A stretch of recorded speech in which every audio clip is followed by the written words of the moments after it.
అందరికీ నమస్కారం. నా పేరు doctor D Madhuri, MD Ayurveda, consultant in Medinine hospital.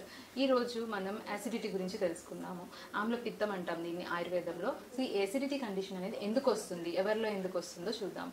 So ఇప్పుడు ఈ కాలంలో చూసుకుంటే చిన్నపిల్లల నుంచి పెద్దవాళ్ళ వరకు ఎవరిని అడిగినా సరే, ఏదన్నా జస్ట్ నార్మల్గా డిస్కషన్ జరుగుతున్నా సరే, నాకు యాసిడిటీ కంప్లైంట్ ఉందండి, నాకు కడుపు ఉబ్బరం ఉంటుంది, లేకపోతే పిల్లలు తేన్పులు వస్తున్నాయి, తిన్నది అరగట్లేదు అనే కంప్లైంట్సే ఎక్కువ ఉంటున్నాయి అనమాట. సో ఈ యాసిడిటీ అనేది ఎందుకు వస్తుంది అంటే మెయిన్గా దీనిలో 3 కారణాలు ఉంటాయన్నమాట. ఫస్ట్ ఏంటంటే ఫుడ్ హ్యాబిట్స్, తర్వాత ఏంటంటే బ్రెయిన్ రిలేటెడ్ అంటే స్ట్రెస్ రిలేటెడ్, నెక్స్ట్ వచ్చేసి ఏంటంటే తీసుకున్న మెడిసిన్స్ వల్ల కూడా వస్తుందన్నమాట.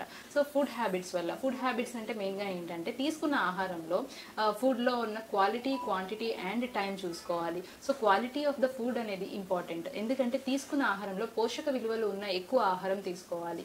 అది కాకుండా ఏంటంటే నోటికి రుచికరమైన ఆహారాలు ఎక్కువ తీసుకుంటున్నారు ఈ మధ్య.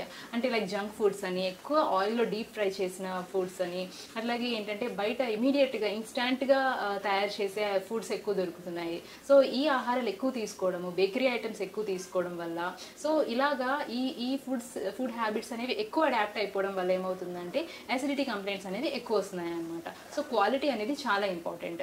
సో ఇంకా నెక్స్ట్ ఏంటంటే క్వాంటిటీ ఆఫ్ ద ఫుడ్.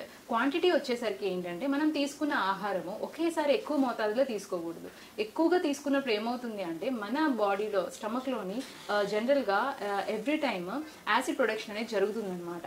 అంటే మనం తీసుకున్న ఫుడ్ని డైజెస్ట్ చేయడానికి స్టమక్లో ఉండే ఒక గ్లాండ్స్ ఉంటాయి. అంటే ఈ గ్లాండ్స్ ఏం చేస్తాయంటే యాసిడ్స్ని సెక్రీట్ చేస్తాయన్నమాట.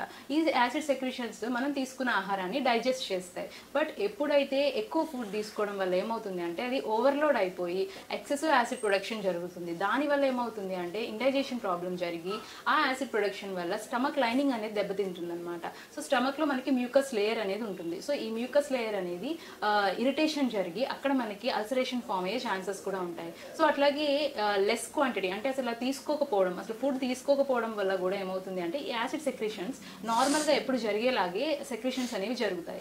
బట్ ఆ ఫుడ్ అనేది తీసుకోకపోవడం వల్ల ఈ యాసిడ్స్ అనేవి ఎక్కువ ప్రొడక్షన్ అవ్వడం వల్ల ఏమవుతుంది అంటే ఈ స్టమక్ లైనింగ్ అనేది దెబ్బతిని మనకి ఈసోఫేగస్ ఉంటుంది. అంటే నోటి నుంచి స్టమక్కి ఒక పైప్ ఉంటుంది అనమాట.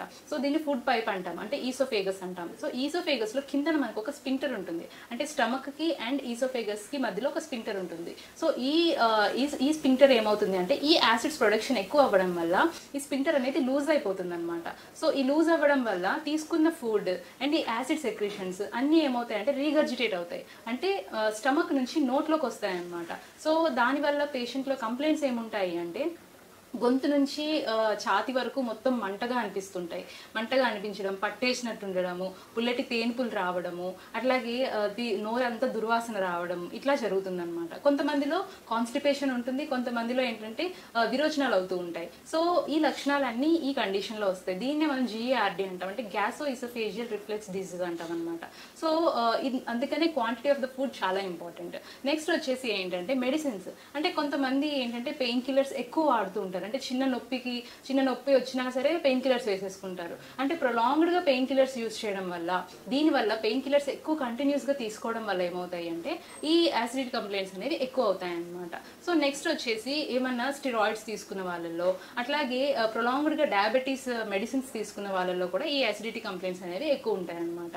నెక్స్ట్ వచ్చేసి దీంట్లో మనం మెయిన్గా ఫాలో అవ్వాల్సిన ప్రోటోకాల్ ఏంటి అంటే తీసుకోవాల్సిన జాగ్రత్తలు ఏంటి అంటే మనం తీసుకున్న ఆహారం మార్నింగ్ బ్రేక్ఫాస్ట్ అయితే మార్నింగ్ 8 లోపే కంప్లీట్ అయ్యేలా చూసుకోవాలి.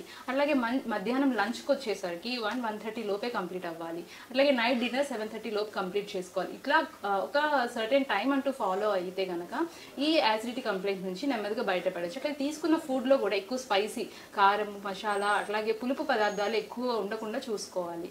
సో ఎక్కువగా ఏంటంటే బాయిల్ చేసిన వెజిటేబుల్స్ ఎక్కువ తీసుకోవాలి, హై ఫైబర్ కంటెంట్ ఉన్న ఫుడ్స్ తీసుకోవాలి, ఫ్రూట్స్ ఎక్కువ తింటూ ఉండాలి. సో ఇట్లా కొన్ని చేంజెస్ చేసుకుంటూ బయట ఫుడ్స్ అనేవి కంప్లీట్గా అవాయిడ్ చేసుకుంటూ ఉంటే కనుక ఈ యాసిడిటీ కంప్లైంట్ నుంచి నెమ్మదిగా బయటపడవచ్చు. సో దీంట్లో ఆయుర్వేదంలో దీనికి మంచి ఔషధాలు ఉన్నాయి. అంటే ఈ యాసిడ్ రిఫ్లెక్సెస్ అనేది తగ్గించడానికి, అట్లాగే ఈ బ్లోటింగ్ అబ్డామెన్ అంటే కడుపు ఉబ్బరాన్ని, అట్లాగే పుల్లటి తేన్పులు, మోషన్స్, కాన్స్టిపేషన్ ఇవన్నీ రెగ్యులరైజ్ చేయడానికి ఆయుర్వేదంలో మంచి మెడిసిన్స్ ఉన్నాయన్నమాట. ఫర్ ఎగ్జాంపుల్ చూసుకుంటే శంఖవటి అని, అట్లాగే అవిపత్తికర చూర్ణం అని, కామదుద్ధ రస్ అని, శంఖవటి అని, ఇట్లా కొన్ని మెడిసిన్స్ ఉన్నాయి. ఇవి మేము పేషెంట్ కండిషన్ బట్టి అడ్వైజ్ చేస్తామన్నమాట. సో ఇట్లా మెడిసిన్స్ తీసుకుంటూ అట్లాగే డైట్ ఫాలో అవుతూ ఉంటే గనక ఈ అసిడిటీ కంప్లైంట్ నుంచి నెమ్మదిగా బయటపడొచ్చు. Thank you. సంప్రదించవలసిన నంబర్ 9398590286 మరియు 9281000268. Website medinine.info.